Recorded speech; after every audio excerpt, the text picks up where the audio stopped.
শুরুতে বলতে পারিনি যে জার্নালিজম নিয়ে পড়বো। আর আমি তখন খুব এনডিটিভি দেখতাম, তার যে রিপোর্টাররা ছিলেন তারা ভীষণ ইন্সপায়ার করতেন। তখন আমার প্রথমবার রিয়েলাইজেশন হলো যে cinema can be a very very powerful medium. তো ইউপিএস অন করা থেকে শুরু করেছি আমি রূপকলায় এডিটিং শেখাটা। 5 থেকে 10 অবধি কোনো ইলেকট্রিসিটি নেই। আমার বাবা কোনোদিন পরিবারের ডিসিশন মেকার নয়, আমার মা হচ্ছেন ডিসিশন মেকার। কি আমার দুটো মাদার টাং, একটা খোট্টা ভাষা, একটা বাংলা। গ্রামের দিকে অ্যাকচুয়ালি অবিবাহিতা মহিলার সংখ্যা অনেক কম, এবং মানে বাই চয়েস, যে এক্ষুনি আমি তালাক তালাক তালাক বলে দিলাম আর ডিভোর্স হয়ে গেল, ওইটা এক্সিস্ট করে না। এবং ওটা অ্যাকচুয়ালি লতেও এক্সিস্ট করতো না। মাকে বলছি যে মা আমি একটা ট্রিপল তালাক নিয়ে একটা কাজ করছি। মা বলছে যা করছিস করছিস বাইরে করবি, এখানে শুটিং করতে আসবি না। একটা কমিউনিটি ভীষণভাবে টার্গেটেড হলো। ছোটবেলাতে তো এরকম ভাবে বিভাজন দেখিনি, এত ঘৃণা দেখিনি। তো ব্রাউন গার্লস ডগ মাফিয়া পুরো নামটা, এটা হচ্ছে সারা বিশ্বের বিভিন্ন মহিলা এবং কুয়ার ফিল্ম মেকার, তাদের একটা কালেকটিভ। একটা সময় আমি খালি স্বপ্ন দেখতাম আমি ছুটছি রাস্তায়, পেছনে কিছু মানুষ ধাওয়া করছে আমাকে মেরে দেবে বলে। কেরালাতে ডকুমেন্টারিকে যেভাবে সেলিব্রেট করা হয় সেইটা আমি অনেক কম ফেস্টিভ্যালে দেখতে পাই। না ওকে নেবো না, গরু মাংস খায়, ওকে খেলায় নেবো না। আমাদের কিছু হয়নি, কিন্তু বাবাকে বলেছিল যে জাতীয় সঙ্গীত গেয়ে শোনাতে। ন্যাশনাল অ্যাওয়ার্ডের গুরুত্ব সত্যি কথা বলতে তখন বুঝিনি, বুঝেছি অনেক পরে। ন্যাশনাল অ্যাওয়ার্ড পাওয়ার পরে যেটা হলো, ওই তো মা বাবার জন্য ওরা নিজেদের গ্রাউন্ডটা ফিরে পেয়েছিল, এবং ওদের জন্য এটা একটা আত্মবিশ্বাসের মতো ছিল যে না ওরা ভুল করেনি। কপালে লেখা টেখা কিছু নেই, আছে যা তাকে বলে ধপ। কপালে লেখা টেখা কিছু নেই, আছে যা তাকে বলে ধপ। গল্প জুড়ে তার শুরু হলো আবার বৈঠকে বৈঠক। গল্প জুড়ে তার শুরু হলো আবার বৈঠকে বৈঠক। আমাদের এই পর্বের স্পন্সর হলেন অন্নপূর্ণা স্বাদিষ্ট। আই অ্যাম বনি, হোলি রাইটস, নামগুলো শুনেছেন? কিছু মানুষ শুনেছেন, কিন্তু অনেকেই শোনেননি, ধরে নি বেশিরভাগই শোনেনি। কিন্তু এই ছবিগুলো ন্যাশনাল অ্যাওয়ার্ড পেয়েছে, এবং এই ছবিগুলো অনেক কিছু মেসেজ দিয়েছে। আর এই ছবিগুলোর পেছনে যে ছিলেন তিনি হচ্ছেন ফারহা খাতুন, আজকে আমাদের সঙ্গে আছেন। এবং যেভাবে ডকু ফিচার, যেভাবে এগিয়ে আসা, এবং যে সাবজেক্ট যেটা আলোচনা হচ্ছিল শুটিংটার আগে, যে সাবজেক্টগুলো ভীষণই কন্ট্রোভার্সিয়াল, যে এগুলো নিয়ে ওই জন্যই বোধহয় ইউটিউবে বা কোনো ওটিটি প্ল্যাটফর্মে সেই ছবিগুলো দেখতে পাওয়া যায় না, বা ইউটিউবেও দেখতে পাওয়া যায় না। তো এইরকম সাবজেক্ট বেছে নিচ্ছ, সেখানে দাঁড়িয়ে আজকে ধর্মীয়ভাবে ভাবা হয় যে ধরো এই মুহূর্তে দাঁড়িয়ে একটি সভায় মেয়েদেরকে আসন দেওয়া হচ্ছে না, সেখানে দাঁড়িয়ে তুমি প্রত্যন্ত মেদিনীপুর থেকে এরকম একটা ছবি বানাবে, কি করে ভাবলে ফারা? মানে এইটা আমার ভেতরে যখন থেকে তুমি আসবে ভেবেছি, তখন থেকে মনে হচ্ছে যে এই প্রশ্নটা আগে জিজ্ঞেস করা উচিত, যে ছবি তা আবার ডকুমেন্টারি, মানে তোমাকে কিভাবে ইন্সপায়ার করলে এই ব্যাপারটা? আমি যখন কলেজে পড়ছি, বেলদা কলেজে পড়তাম, তখন আমাদের কলেজে একটা কোর্স আসে, জার্নালিজম অ্যান্ড মাস কমিউনিকেশন। তো ওই কোর্সটা করাকালীন আমরা একটা ছোট্ট ফিল্ড ভিজিট করি। সেখানে প্রথম লোধা এবং সবর সম্প্রদায়ের মানুষদের ডকুমেন্ট করতে শুরু করি আমরা, এবং সেই হচ্ছে প্রথম ওরকম ভাবনা যে ক্যামেরা কতটা পাওয়ারফুল মিডিয়াম হতে পারে, সেইটা রিয়েলাইজেশন কিন্তু তখন। এবার তারপরে আমাদের যে মেন্টররা ছিলেন যারা ওই কোর্সটার জন্য, মানে এটা কি নিয়ে পড়ছিলে যেখানে এরকম একটা কোর্স ছিল? আমি পড়ছিলাম ইংরেজি সাহিত্য নিয়ে বেলদা কলেজে, কিন্তু এটা একটা অ্যাড অন কোর্স এসেছিল। ন্যাক ভিজিট করলো, আমরা যে সময় পড়ছি ওই সময় ন্যাক ভিজিট করলো। ওই সময়ই ওরা তখন কিছু মানে ছোট ছোট কোর্স দিল, মানে যেগুলো পড়াশোনা করার সঙ্গে সঙ্গে করা যায়।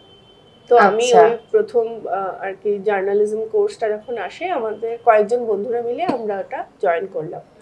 যদি এটা খুব মানে মজার ঘটনা, শুরুতে বলতে পারিনি যে জার্নালিজম নিয়ে পড়বো, আর একটু পরের দিকে বাড়িতে বলতে পারোনি? হ্যাঁ, মানে মাকে বলেছি, বাবাকে বলেছি, কিন্তু ওরা আসলে বুঝতে পারেনি কোর্সটা আসলে এত নতুন তখন। আর মানে একটা মেয়ে জার্নালিস্ট হবে, এটা একটা না বোঝার জায়গা থেকে একটু সময় লেগেছে। তো মানে বাবা মা বুঝতে পারছিলেন না, আর কোনো কারণ না, বুঝতে পারছিলেন না যে কিভাবে কি হবে। আর আমি তখন খুব এনডিটিভি দেখতাম, এই এনডিটিভি নয়, এর আগের এনডিটিভি। তখন তার যে রিপোর্টাররা ছিলেন তারা ভীষণ ইন্সপায়ার করতেন, যে তারা যেভাবে খবর বলতেন। এবং আমার মনে হয়েছিল যে খবর ইটসেলফ এত পাওয়ারফুল একটা আর কি মাধ্যম, যে মানে মানুষ একটা অন্য জায়গায় আছে, একটা অন্য জায়গার খবর অন্য জায়গায় পৌঁছে যাচ্ছে এবং সেটার একটা ইম্প্যাক্ট হচ্ছে। তো ইম্প্যাক্ট জিনিসটা আমার মাথার মধ্যে তখন ঢুকেছিল। একদম শেষের দিকে পরীক্ষা দেওয়ার আগে তখন টিচাররা বললেন, পরীক্ষায় বসতে হলে তো বাবা ভর্তি হতে হবে। তো ওই কোর্সটা করাকালীন লোধা এবং সবর সম্প্রদায়ের মানুষদের সঙ্গে যখন এই মানে ইন্টারভিউ এবং ওদের ওখানে গিয়ে একটু সমীক্ষা করা, একটু রিসার্চ করা, ওইসব করলাম, তখন আমার প্রথমবার রিয়েলাইজেশন হলো যে মানে cinema can be a very very powerful medium, যা আমি বলতে চাই সেই গল্পগুলো বোধহয় এভাবেই বলা সম্ভব। বাহ। তারপরে তো জার্নালিজম পড়া হলো না, পড়লে সে এডিটিং। হ্যাঁ, তারপরে যেটা হলো যে আমাদের এক টিচার বললেন, তারপরে আমি বললাম যে হ্যাঁ তাহলে তো আমি ডকুমেন্টারি বানাবো। তো তারপরে ওই টিচার বললেন যে যদি ডকুমেন্টারি বানাতে চাও তাহলে এরকম একটা কোর্স আছে, রূপকলার কথা ইনফ্যাক্ট বলেছিলেন। আর বলেছিলেন যে কোনো একটা টেকনিক্যাল কোর্স করলে তাহলে সারভাইভ করতে সুবিধে হবে ডিরেকশনের কোর্স করার থেকে। তো সেই জায়গা থেকে এডিটিংটা পড়া, খুব যে বুঝতাম যে এডিটিং করলে কি হবে হবে ওরকম না। আর গল্প বই পড়ার খুব নেশা ছিল, রাত্রিবেলা জেগে জেগে গল্প বই পড়তাম। ইনফ্যাক্ট মামার বাড়িতে যখন থাকতাম কাঁথিতে, তখন ক্লাস 10 অবধি কোনো ইলেকট্রিসিটি ছিল না, মানে এক ছোটবেলা 1 থেকে 4 অবধি। তুমি কোন বছরে মাধ্যমিক দিয়েছো? 2003। আচ্ছা, তখন ইলেকট্রিসিটি ছিল না ওখানে।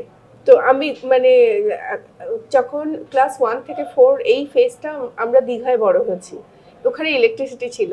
তারপরে দাদু রিটায়ার করলেন, আমরা সবাই কাঁথি চলে গেলাম, ওখানে ইলেকট্রিসিটি নেই, মানে 5 থেকে 10 অবধি কোনো ইলেকট্রিসিটি নেই। ওরকম আমরা হেরিকেন জ্বালিয়ে নমফ জেলে এইসব করে পড়েছি।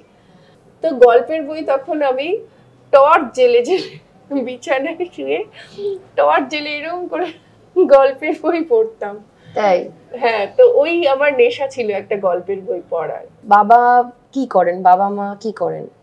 আমার বাবার একটা স্ক্র্যাপ বিজনেস আছে, মানে একটা গোডাউন মতো, যেখানে এই ভাঙা লোহা লক্কর এই সব ওখানে আসে, বিভিন্ন ফেরিওয়ালারা নিয়ে আসেন, তারপর ওখান থেকে আবার বিভিন্ন জায়গায় যে যার ফ্যাক্টরিতে চলে গেল ওরকম।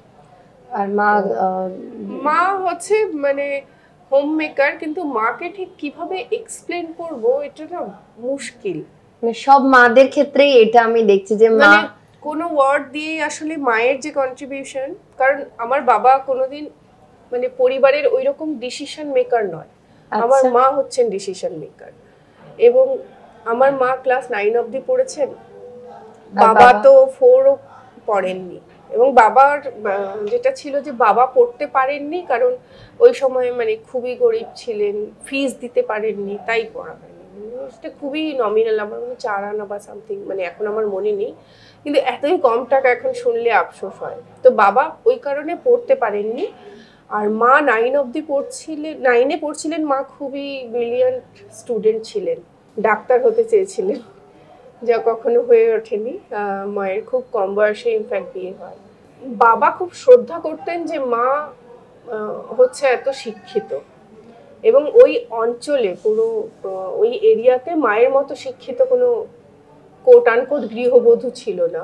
এবং বাবা যে এটা নিয়ে বাবা ভীষণ গর্ব করতেন, এবং প্রকৃত অর্থে ওরা যেমন খুব বন্ধুর মতো, মানে এখনো মানে মাঝে মাঝে ওরা বেরিয়ে পড়ে, নিজেদের মতো থাকে, এরকম। তো আমরা ওইভাবে বাবা মায়ের ওই পেট্রিয়ার্কাল ইকুয়েশনটা আমরা দেখিনি।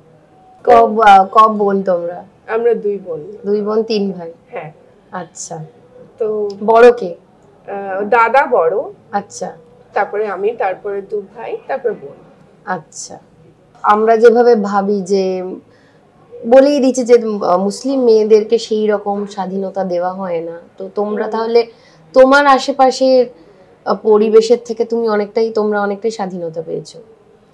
হ্যাঁ, সেটা বলতে পারো, কারণ মানে আমার মনে হয় পিওরলি এটা based on trust for education সেটা, এবং বাবা এবং মা দুজনেরই যেহেতু ছিল, দুজনেই যেহেতু পড়তে পারেনি বলে ওদের সারা জীবনের একটা আফসোস আছে, তো সেই কারণে ওরা চেয়েছিল যে বাচ্চারা পড়ুক। তো ওইটা একটা মানে প্রাইমারি ফোর্স ছিল। এবং মা রাত জেগে জেগে, আমাদের পরীক্ষা, মা বসে আছে সারাদিন কাজ করছে, বসে আছে রাত্রিবেলা, সবাইকে রেডি করছে, সবার আলাদা আলাদা সময় পরীক্ষা, 5 জন, মানে বুঝতেই পারছো।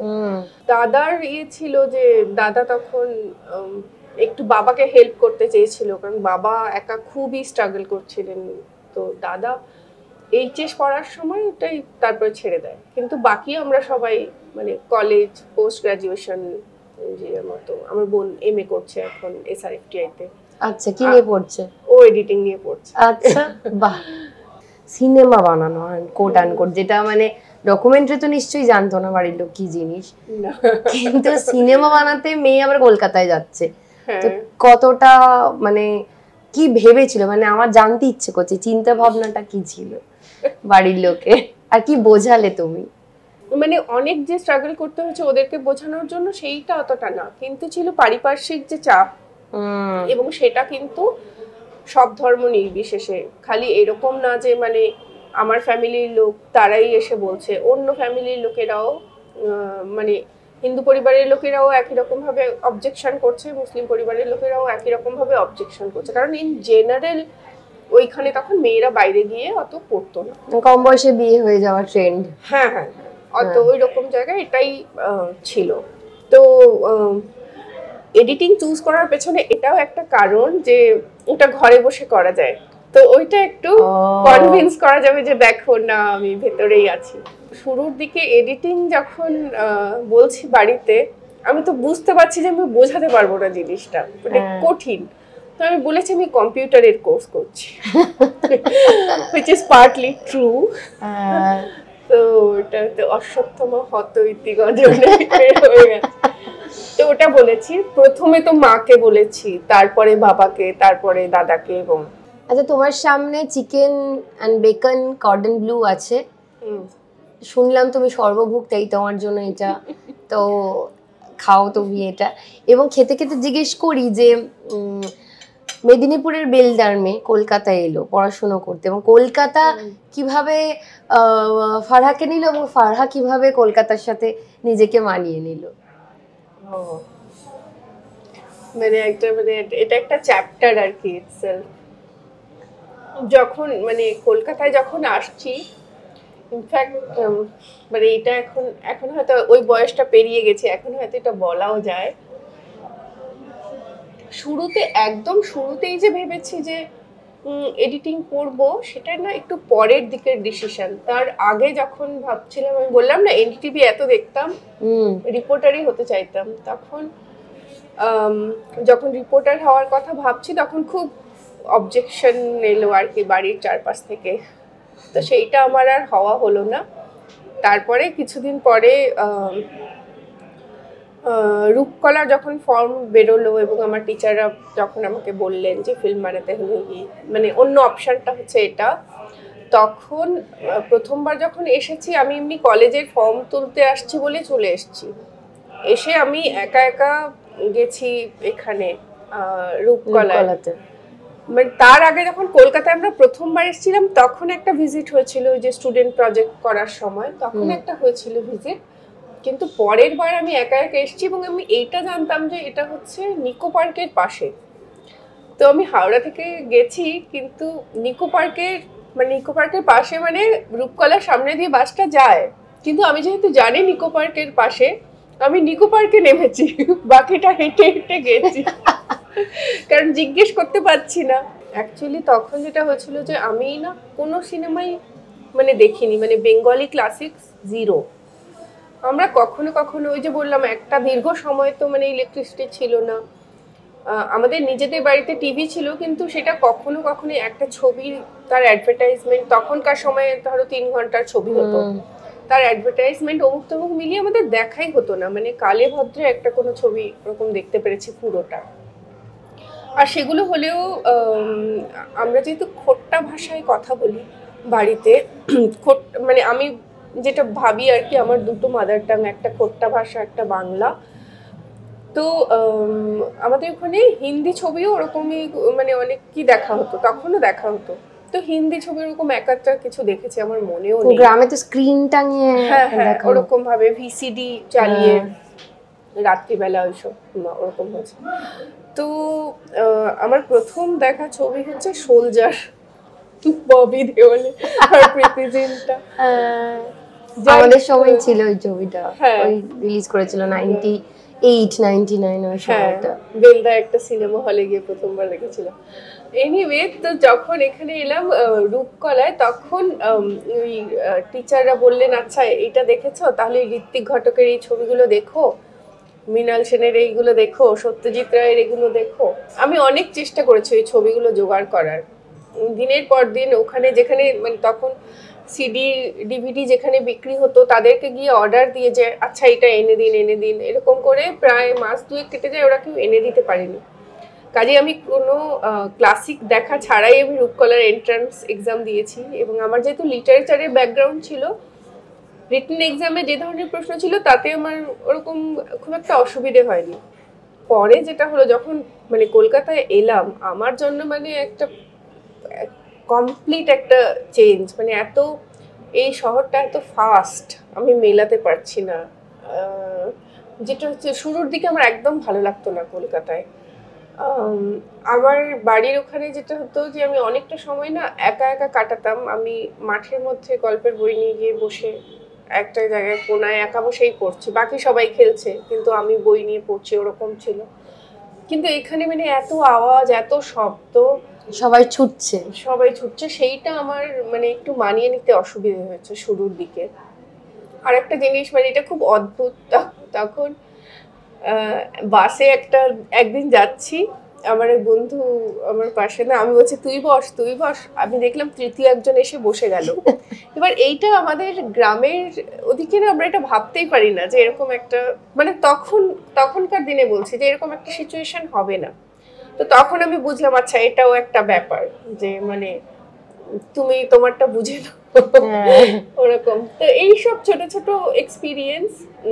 ফুড আমি বলবো না যে অত কিছু ছিল, কিন্তু মেইন হচ্ছে যে নয়েজ, অনেক শব্দ, অনেক ফাস্ট। এবং আমার বেশভূষাও একটা কারণ ছিল। আমি দেখতাম সবাই আমাকে ঘুরে ঘুরে দেখতো, আমার তখন চুলটা অনেক বড় ছিল, আর আমি তেল দিয়ে বেনুনি করে, দুদিকে বেনুনি করে, একদিকে বেনুনি করে ওরভাবে আসতাম। তো সবাই ঘুরে ঘুরেও দেখতো মাঝে মাঝে, মানে আমি যে অড একটা পার্সন ছিলাম তখন মেবি। তো একটু মানে ছিল আরো অনেক কিছু, তবে একদম এটা খুব না তোমাকে কোনো হ্যারাসমেন্ট বা এরকমের শিকার হতে হয়েছিল যেহেতু তুমি গ্রাম থেকে এসেছো? ওই সময় প্রথম যে পা দিলাম কলকাতায়, হাওড়ার বাস স্ট্যান্ডে দাঁড়িয়ে আছি, যে কাকু আমাকে নিয়ে এসেছিলেন উনি বললেন তুই একটু দাঁড়া, আমি জাস্ট একটা কথা জিজ্ঞেস করে আসছি। আমি দাঁড়িয়ে আছি, হঠাৎ করে এক ভদ্রলোক এলেন, আমার গায়ে হাত দিয়ে চলে গেলেন। আমি না স্টান্ড হয়ে গেছি, আমি বুঝতে পারছি না, আমি নড়তে পারছি না, আমি কি করবো বুঝতে পারছি না। এই হচ্ছে কলকাতার সঙ্গে আমার ফার্স্ট ইন্ট্রোডাকশন। এবার এই ঘটনা আমি বহু পরে এক বন্ধুর সঙ্গে শেয়ার করতে পেরেছি, যে এটা ছিল আমার মানে প্রথম অভিজ্ঞতা, একটা শহরে, একটা বাড়ির ওখানে সবার সঙ্গে প্রায় লড়াই করে, মানে সেই লড়াইটা আমার থেকে অনেক বেশি মা বাবার, মায়ের বিশেষ করে। কিন্তু তারপরেও মানে এসেই প্রথম দিন যখন এই একটা অভিজ্ঞতা হচ্ছে না, সেটা শুধুমাত্র আমার শরীরটা একটা মেয়ের শরীর বলে, ওইটা মানে আমি কোনোদিন ভুলতে পারবো না। ওই টাচের যে অভিজ্ঞতাটা, এটা বলা খুব ডিফিকাল্ট, মানে মানে আমাদের সবার সঙ্গে এরকম এক একটা ঘটনা ঘটে যেগুলো সত্যি খুব মাথায় রয়ে যায়।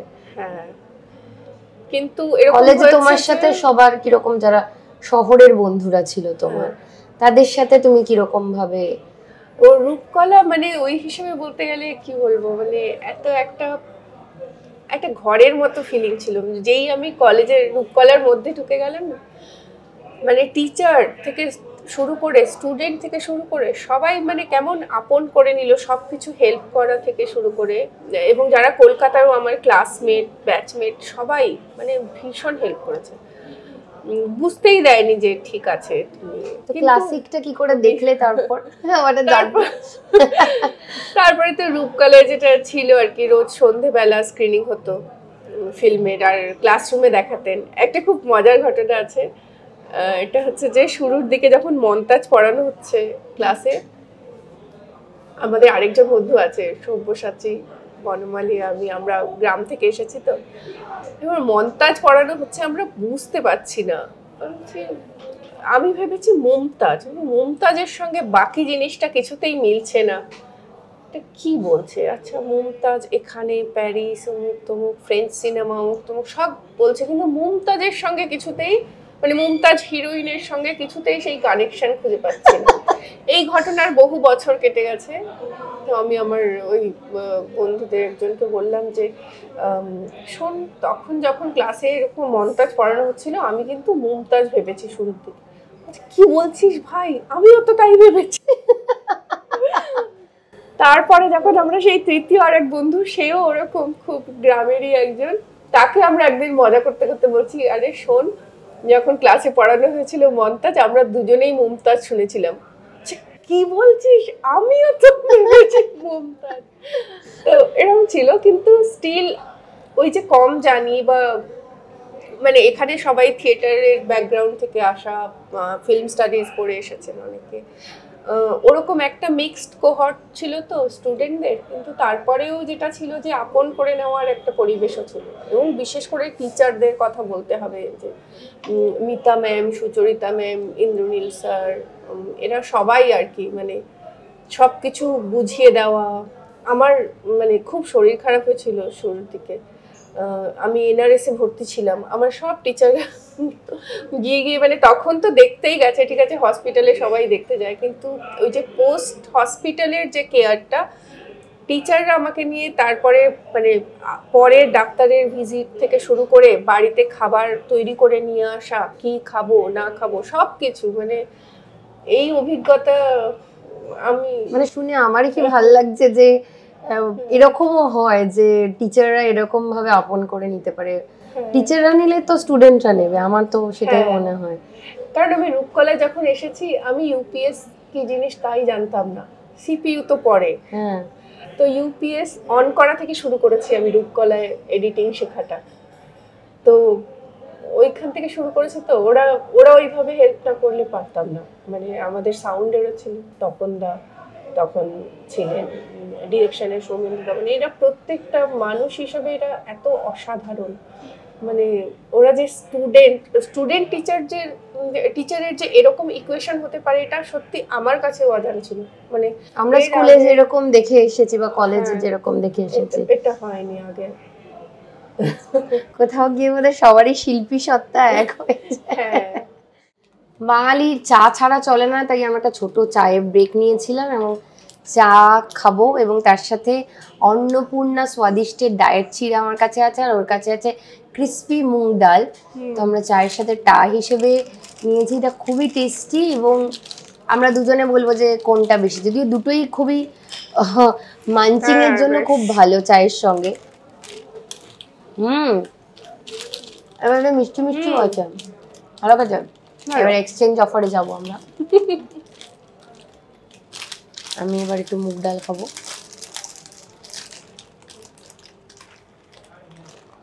সঙ্গে ওর কাছে রোহিণী সেকেন্ড ফ্লাশ, আর আমার কাছে আছে, আমি একটু কফি খাচ্ছি। ভালো খেতে। আমরা রূপকলা কেন্দ্র দিয়ে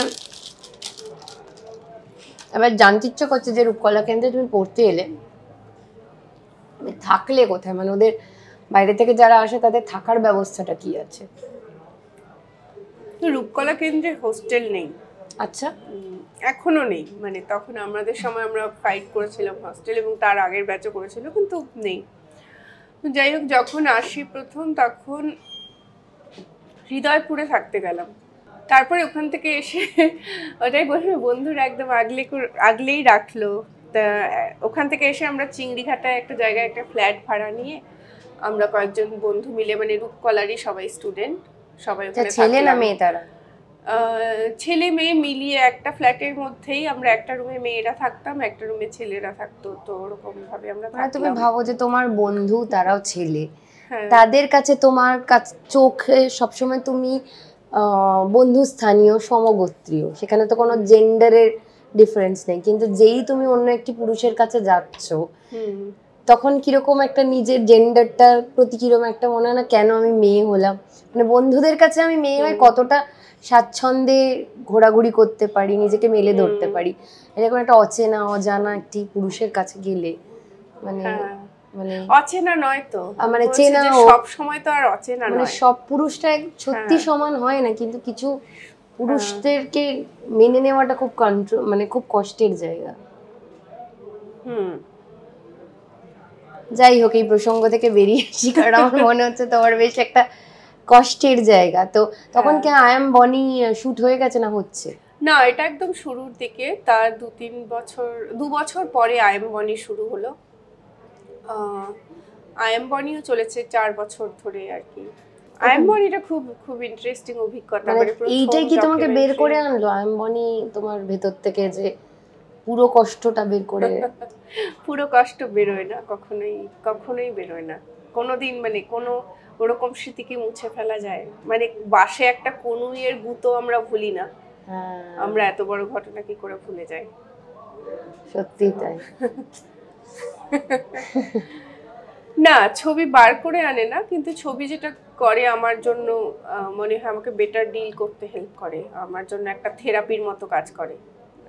এবং মানে প্রত্যেকটা খারাপ অভিজ্ঞতাই আমি বলবো জীবনে যত বেশি ছবির দিকে, মানে তারপরে যেটা হয় যে ছবির দিকে নিজেকে আরো বেশি ঠেলে দেওয়ার চেষ্টা করি আর কি। সেই কাজের মধ্যে থাকলে ভুলে যাই, এটা ক্রিয়েটিভিটির মধ্যে থাকলে হয় না যে তোমার মনটা এত ব্যস্ত যে তুমি বাকিটা ভাবতে পারছো না। কিন্তু ওরকম হয় না যে মানে 100% তুমি ভুলে গেলে, ওরকমটা হয় না, কিন্তু হয় মানে আর্ট কিওর্স সেটা একদম। তো আই এম বনির গল্পটা একটু বলো। যে আই এম বনির যেটা হচ্ছে, আমি খুবই কৃতজ্ঞ যে আমার যে বাকি দুজন ডিরেক্টর তারা মনে করেছেন যে আমরা একসঙ্গে ছবিটা করতে পারবো, শতরূপাদি এবং সৌরভদা দুজনেই।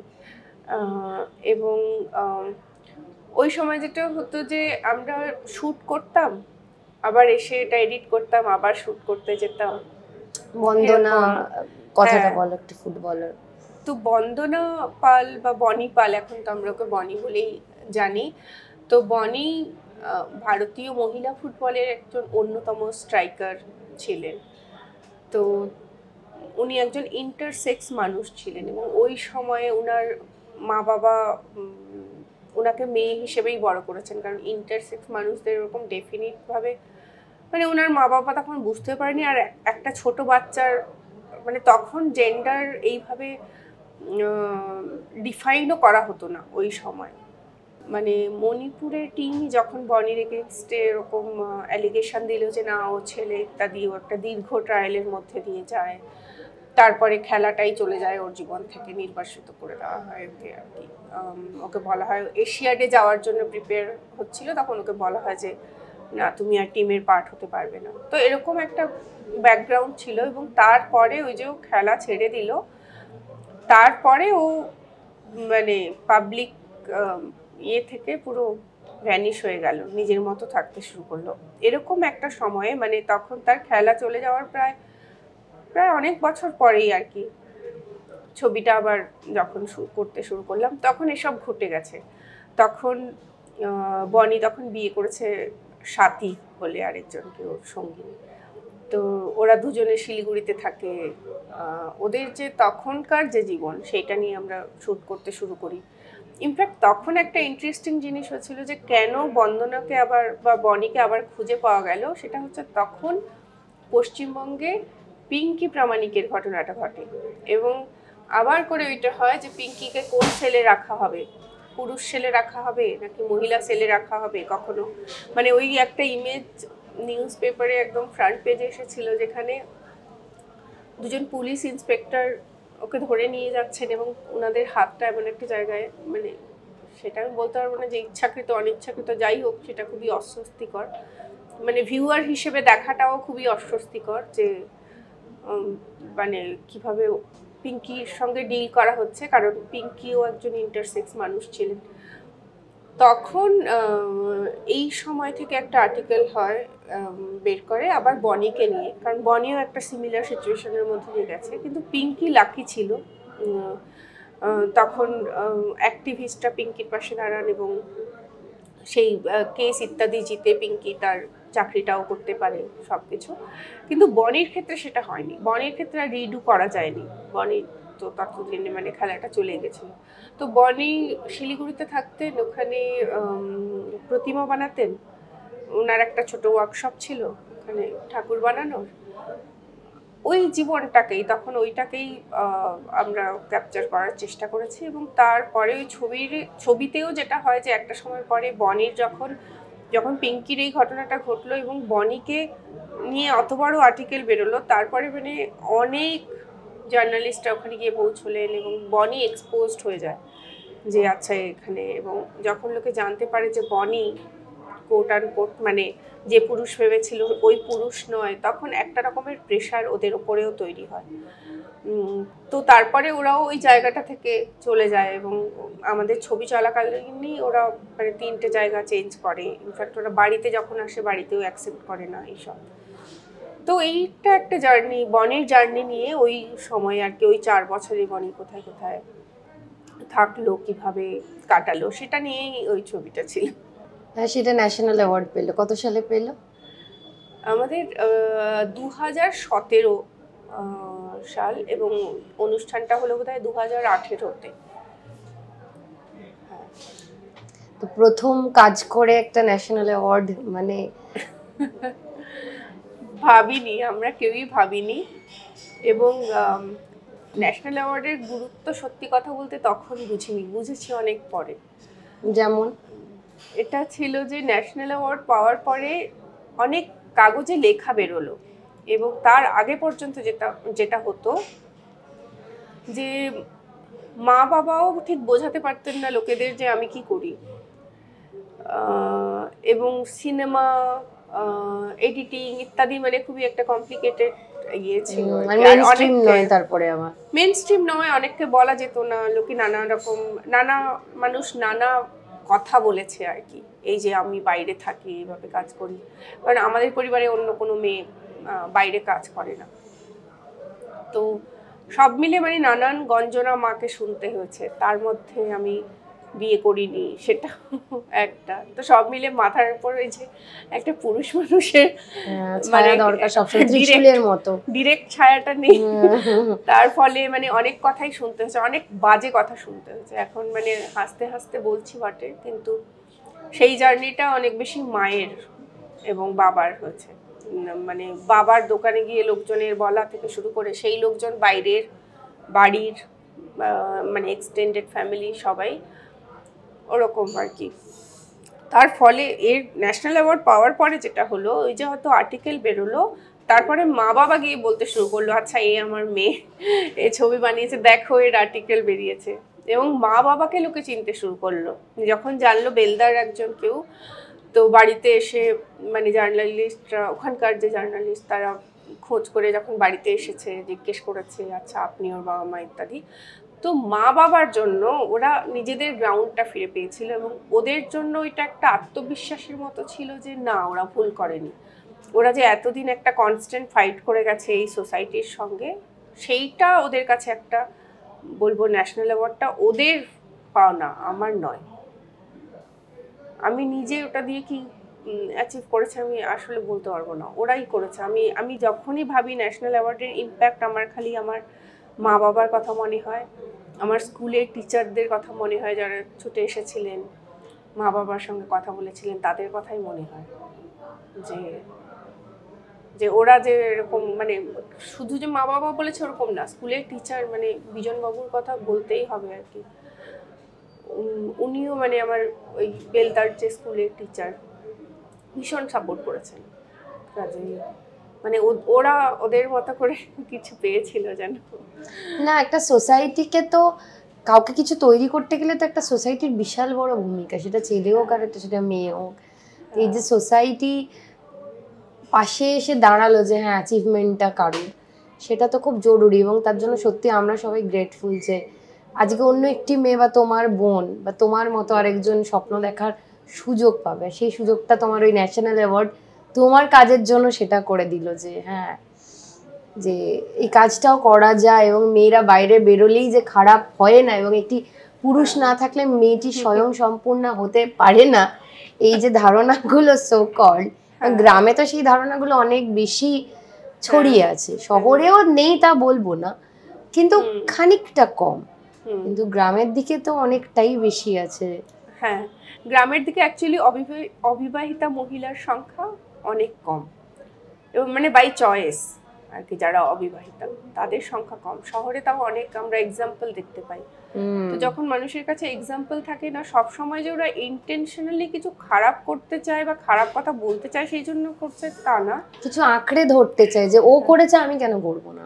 হ্যাঁ, সেটা বোধহয় তুমি একটা কোথাও গিয়ে সুযোগ করে দিয়েছো, এবং সত্যি হ্যাটস অফ টু ইউ যে তোমার ইচ্ছে এবং ইচ্ছে পূরণ করার যে হয়েছে, এবং নিজেকে যে ওই রকম একটা খারাপ সিচুয়েশন থেকে বের করে এনে যে তুমি কাজে মনোনিবেশ করেছো, মানে এই জোরটা খুব জরুরি। এবং আমার মনে হয় যে তোমার এখন ওদের কথা ভেবে আরো মন দিয়ে আরো ভালো করে কাজ করা উচিত। চেষ্টা করি আমি। এরপর চলে যাই তোমার হোলি রাইটস, যেটা আরেকটা কন্ট্রোভার্সিয়াল সেটার গল্পটা, এবং সেটাও ন্যাশনাল অ্যাওয়ার্ড পেয়েছে। হোলি রাইটস মানে খুবই খুবই পার্সোনাল ছবি আমার কাছে, কারণ মানে হোলি রাইটসে অ্যাকচুয়ালি অত কিছু আমার ব্যক্তিগত জীবনের কিছুই নেই, কিন্তু যেটা আছে যে রেফারেন্সগুলো যেগুলো আমি ছোটবেলায় আমি খুব কাছ থেকে দেখেছি বলে এই ছবিটা বানাতে আমার মানে সুবিধে হয়েছে। আমার যে লেন্সিংটা যদি আমরা বলি, যে আমার যে পয়েন্ট অফ ভিউটা, সেটা হয়তো আমার কাছে অনেক বেশি ক্লিয়ার হয়েছে, কারণ আমার একটা পাস্ট আছে এই সব কিছু মানে মুসলিম পার্সোনাল লকে খুব কাছ থেকে দেখার সেইটা। কাজে আমি যখন এই ছবিটা করতে গিয়ে অন্য একটা মেয়ের তালাকের গল্প শুনছি, হতে পারে সেই ঘটনাটা একটু অন্য রকম ভাবে, তার প্রিমাইসটা একটু অন্য, কিন্তু আমি আরো অনেক মেয়ের তালাকের গল্প শুনেছি। কাজে আমার কাছে এটা নতুন ছিল না, যে হয় না যে মানে আচ্ছা আগে কখনো শুনিনি, ওরকম আমার ছিল না, যে আই ওয়াজ কোয়াইট কাম, এবং আমি জানতাম যে আমি মানে কি করছি এবং কোথায় কি। কন্ট্রোভার্সিয়াল তো একটু পরে হয়ে যায় বিষয়টা, মানে 3 তালাক এবং সেইখানে আর কি একটা পলিটিক্যাল পার্টির ঝাঁপিয়ে পড়ে মুসলিম মহিলাদের উদ্ধার করে দেওয়ার যে গল্প, সেটা তো আর একটু পরে হয়, কিন্তু ছবিটা যখন শুরু করছি তখন এক্স্যাক্টলি এত পলিটিক্যাল হয়ে ওঠেনি সিচুয়েশনটা। তখন ছবিটা করতে চেয়েছিলাম কিছু মহিলা কাজী হওয়ার ট্রেনিং নিচ্ছিলেন, এবং কাজী মানে যারা হচ্ছে মুসলিম পার্সোনাল লয়ের জাজ। মানে ভারতবর্ষে তো মানে অনেক রকমের পার্সোনাল ল আছে, ট্রাইবাল কমিউনিটির তাদের নিজস্ব ল আছে, মানে এরকম অনেক জনজাতি আছেন ভারতে যাদের নিজস্ব ল আছে। তো তার মধ্যে মুসলিম পার্সোনাল ল একটা, যেটা মুসলিমরা ইয়ে করে, মানে বিশেষ করে রিলিজিয়াস মুসলিমরা যেটা প্র্যাকটিস করেন। ফলে আমি এটা দেখছিলাম যে মহিলারা কাজী হওয়ার চেষ্টা করছেন, এবং আমাদের দেশে মহিলা কাজী অ্যাজ সাচ তখন ছিল না। একটা এক্সাম্পল ছিল, কিন্তু তাকেও মানে তার কথাও হার্ডলি শোনা যায় আর কি। কাজে আমার কাছে ওইটা ছিল যে কিছু একটা নতুন হচ্ছে, এবং আমি দেখতে চাই যে এই জার্নিটা কোথায় যায়। এবং ওইখানে যখন আমি সাফিয়া আপা যে হচ্ছে হোলি রাইটসের মেইন ক্যারেক্টার, তার সঙ্গে ওখানে যখন দেখা হয়, তারপরে ওনাকে ফলো করতে শুরু করি, তখন মানে ধীরে ধীরে যেটা হয় যে সারা দেশে ট্রিপল তালাক নিয়ে একটা মুভমেন্ট শুরু হয়।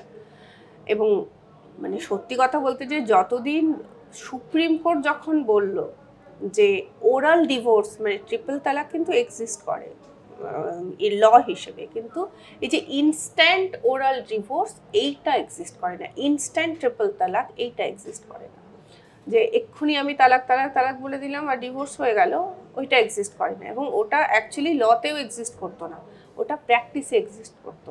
সুপ্রিম কোর্ট যেটা করলো যে এই প্র্যাকটিসটা ব্যান করলো, তো everybody was happy, I was happy to, মানে আমি সেলিব্রেট করেছি যে হ্যাঁ মানে this is something very important. কিন্তু তারপরে যেটা হলো এবং যেভাবে ওই যখন তার ল বানাতে বলা হলো এবং যেভাবে লটা হলো এবং মুসলিম মেনদের ক্রিমিনালাইজ করে দেওয়া হলো, সেইটা আমার মনে হয়েছে মানে একটা কমিউনিটি ভীষণভাবে টার্গেটেড হলো। এবং আজকের ভারতবর্ষে দাঁড়িয়ে যখন আমি বারবার দেখি যে নানাভাবে মানে এত ইম্পর্টেন্স আমার মনে হয় আমাদের কমিউনিটি এর আগে ভারতবর্ষে পায়নি। এখন তো ছোটবেলাতে তো এরকমভাবে বিভাজন দেখিনি, এত ঘৃণা দেখিনি তো ছোট থেকে, কাজেই অবাক হয়ে যাই মাঝে মাঝে যে আচ্ছা এরা এরকমও ছিল, এদেরকে আমি আগেভাবে চিনিনি কেন, এরকম হয়। তো যাই হোক, তো বারবার ধরে একটা কমিউনিটির ওপরে নানাভাবে আর কি যেভাবে কর্নার করা যায়, যেভাবে হ্যারাস করা যায় সেটা তো চলতেই থাকছে আজকের ভারতবর্ষে। কিন্তু হোলি রাইটসের ক্ষেত্রে একটা তো ওইটা একটা ছিল, কিন্তু আরও যেটা বিশেষ করে আমরা স্টেট করতে চেয়েছি মানে এন্টায়ার টিম, মানে ওটা তো আমি ডিরেক্টর হতে পারি কিন্তু ওই ছবিটা প্রত্যেকটা আমাদের ওই ছবির প্রত্যেকটা আর্টিস্ট যারা ওই ছবিতে ছিলেন, মানে বিট সিনেমাটোগ্রাফার দেবলীনা দি, প্রিয়াঙ্কা, এডিটর শঙ্খদা, সাউন্ডে সব্যসাচী, মিউজিকে শান্তজিৎ, এভরিবডি, অ্যাসোসিয়েট ডিরেক্টর যে Biswajit, everybody they contributed so much to the film. এটা আমাদের সবার একটা ওরকম এক্সপ্রেশন বলতে পারো, যেটা এমন একটা সময় হচ্ছে আমরা ভীষণ ট্রাবল ফিল করছি এবং আমরা সবাই একটা কাজ করেছি এরকম। তো ওই কাজটা করার সময় একটা ঘটনা মনে পড়ে, মাকে বলছি যে মা আমি একটা ট্রিপল তালাক নিয়ে একটা কাজ করছি। মা বলছে যা করছিস করছিস বাইরে করবি, এখানে শুটিং করতে আসবি না। এরম। কিন্তু পরে যখন মায়ের সঙ্গে আরো ডিটেলে কথা হচ্ছে, মাকে যখন বোঝাতে পেরেছি যে কি হচ্ছে দেশের কনটেক্সটে, কোথায় এটা ভুল হচ্ছে, কোথায় প্র্যাকটিসে ভুল হচ্ছে, ল কি বলছে ইত্যাদি, তো তখন মা এরকম হয়েছে যে মা আরেকজন মৌলানার সঙ্গে গিয়ে ঝগড়া করে এসছে, সেই সব হয়েছে, তারাও দু চার কথা শুনিয়ে দিয়েছে মাকে। তো এইসব মা খুব আপসেট ছিল একদিন, কিন্তু মাও শুনিয়ে এসছে, মানে বোথ ওয়ে ঠিক আছে। কিন্তু এটা কিন্তু এরকম হয়নি আমার সঙ্গে যে ছবিটা করছি বলে আমি যে কিছু ফেস করেছি, ওরকমটা হয়নি। ছবিটা করেছি নিজের মতো করে করেছি। একটা জায়গাতে যখন আমরা মানে পার্ক সার্কাসে শুটিং করছিলাম, যখন একটা stage full of Muslim men, তারা উইমেন্স রাইট নিয়ে কথা বলছিলেন এবং দেখি যে একটা সেগ্রিগেটেড প্লেসে কিছু মহিলারা বসে আছেন আর বাকি পুরো মাঠটাই পুরুষেরা রয়েছেন। তখন আমাদের মানে সিনেমাটোগ্রাফার, আমি এবং সাউন্ড রেকর্ডিস্ট, আমরা যখন ওই মহিলাদের পার্টটায় যখন যাই তখন তারাও অ্যাকচুয়ালি আমাদের সঙ্গে আর কথা বলতে চায় না, তারা বলে যে ওই পুরুষদেরকেই গিয়ে জিজ্ঞেস করতে, অ্যাজ ইফ মানে ওরাই আর কি রিপ্রেজেন্টেটিভ। তো ওইটা একটা অভিজ্ঞতা হয়েছিল, ওরা বলেছিল আমাদের চলে যেতে এখান থেকে এইসব। কিন্তু মানে দ্যাট অ্যাপার্ট, আমার জেনারেলি লোকে যেরকম ভাবে যে আচ্ছা মানে ইসলাম নিয়ে কোনো কাজ করলে এই বুঝি গর্দান নেমে গেল, সেরকম তার কাছাকাছিও কোনো অভিজ্ঞতা হয়নি, কোনো ফোন কল, কোনো থ্রেট, নাথিং। ছবিগুলো কোথাও দেখা যায় নাকি দেখা যায় না? দেখো ডকুমেন্টারির ওরকম অ্যাভিনিউ আমাদের দেশে তো নেই। এখন কিছু প্ল্যাটফর্ম হয়েছে, ওটিটি হয়েছে, কিন্তু সেগুলো একটা পার্টিকুলার টাইপের ডকুমেন্টারি ওরা দেখায়। আর এখনো যেহেতু ছবিগুলো বিভিন্ন সময় বিভিন্ন জায়গায় ফেস্টিভ্যালে মানে কিউরেশনের পার্ট হয়, সেই জন্য এখনো আমরা ওরকম মানে ওপেন টু অল ওরকম পাবলিক ভিউইং আমরা এখনো ইয়ে করতে পারিনি, ইউটিউবে দিয়ে দিতে পারিনি এরকম না। আর আই এম বনি বা তারপরে ছবি জাঙ্গল ম্যান লোহিয়া বা রিপলস আন্ডার দ্য স্কিন, এগুলো সবই ফিল্মস ডিভিশনের ব্যানারে করা, ওরাই প্রডিউসার। আর ফিল্মস ডিভিশন তো এখন আর এক্সিস্ট করে না, আমি ওখানে আগে কাজ করতাম, তো ফিল্মস ডিভিশন এক্সিস্ট করে না এখন, সব কিছুই ফিল্মস ডিভিশনের সমস্ত প্রপার্টি এখন এনএফডিসির কাছে। কাজেই ওই ছবিগুলো নিয়ে ওরা কি করবেন সেটা ওদের ইচ্ছে। কিন্তু হোলি রাইটসের ক্ষেত্রে যেহেতু এখনও স্ক্রিনিং হচ্ছে এবং এখনও আমরা চেষ্টা করছি যে যদি একটু বেটার কোনো প্ল্যাটফর্মে আমরা ওটাকে সেল করতে পারি যেখানে অনেক বেশি মানুষ দেখতে পারেন, সেইটা আমরা এখনো চেষ্টা করছি, দেখা যাক। তোমার ভয় করে না যে এই ধরনের সাবজেক্ট নিয়ে যখন কাজ করছো কিছু হয়ে যেতে পারে বা কিছু? না, ভয় কি করে জয় করবে? না, প্রথম তো ভয় করেনি, মানে ভাবিনি ওই দিকটা ওইভাবে, আচ্ছা এটা করলে এরকম হবে, ভাবিনি। কারণ একটা সময় আছে আমার জীবনের, একটা সময় আমি খালি স্বপ্ন দেখতাম এটাই যে আমি ছুটছি রাস্তায়, পেছনে কিছু মানুষ ধাওয়া করছে আমাকে মেরে দেবে বলে, এবং শেষ মুহূর্তে ওরা মারতে পারছে না। আমি সামহাও প্রত্যেকবারেই মানে নামর এই স্বপ্নে মানে বেঁচে থেকেছি। তো আমার মনে হয় ওই স্বপ্নগুলো কোথাও একটা ওরকম ইঙ্গিতের মতো। এখন আর ওই স্বপ্নগুলো ভাবে দেখি না, কিন্তু একটা দীর্ঘ সময় রিপিটেডলি এই স্বপ্নটা দেখতাম। মানে ব্যাক অফ দ্য মাইন্ড কোথাও ওটা কাজ করতো যে কাজটা তুমি করছো হয়তো লোকে রেগে যায়, কিন্তু যখন তুমি দেখলে যে সেটা হচ্ছে না হয়তো সেটা থেকেই তোমার সেটা অনেক আগে, মানে সেটা ইনফ্যাক্ট রূপকলার শুরুর দিকেই দেখতাম, পরের দিকে না, শুরুর দিকের ফেজটাতে যখন মানে অনেক বাধা পেরিয়ে কলকাতায় এসেছে, তো তখন এই স্বপ্নটা বারবার দেখতাম। কিন্তু একটা সময়ের পরে ওই ফিয়ারটা মানে মন থেকে চলেও যায়। তো এখন ছবির জন্য ভয় করে না, কিন্তু একটা ভয় হয়তো করেও যে মানে আমি যে ধরনের ছবি করি তাতে কখনো কিছু রকম হলে মানে আমার বাড়ির লোককে যেন কিছু না বলে, আমাকেই যেন বলে, এরকমটা হয়। কিন্তু মানে আসলে জানি না কিভাবে, মানে ভয়ের তো আর কোনো শেষ নেই। আজকের দিনে দাঁড়িয়ে আরোই মানে ভয়টা এত বিস্তীর্ণ, একটা জায়গায় একটা লেখা মানে জাস্ট ছবির পার্ট হিসেবে একটা লেখা লিখতে গিয়ে লিখছিলাম যে এই যে লাস্ট একটা ছবি করেছি রিসেন্টলি, একটা খুব ছোট্ট ছবি 5 মিনিটের, সেটার নাম ঈদ কা কুর্তা। এটা আমার ওরকম একটা ছবি যেখানে লিনিয়ার নয় ন্যারেটিভটা, এবং খুব একটু এক্সপেরিমেন্টাল জোনের ছবি, এবং এই ছবিটাও স্বপ্ন নিয়েই, যে মানে জেগে থেকে আমরা যে স্বপ্ন দেখি এবং ঘুমিয়ে যা স্বপ্ন দেখি, আজকের দিনে এরকম একটা আইডেন্টিটি নিয়ে যে ধরনের স্বপ্ন দেখি সেইটা নিয়ে। সেখানেও লিখতে গিয়ে আমি এটাই লিখছিলাম যে মেবি ড্রিমগুলো অতটাই স্ক্যাটার্ড যে ওরকম লিনিয়ার ন্যারেটিভে আর বলা যায় না। কাজেই যত দিন যাচ্ছে আমাদের জীবনযাপনের সঙ্গে আমার মনে হয় যে আমার ছবি তৈরি করার ন্যারেটিভটা, ট্রিটমেন্টটাও যেন বদলে বদলে যাচ্ছে।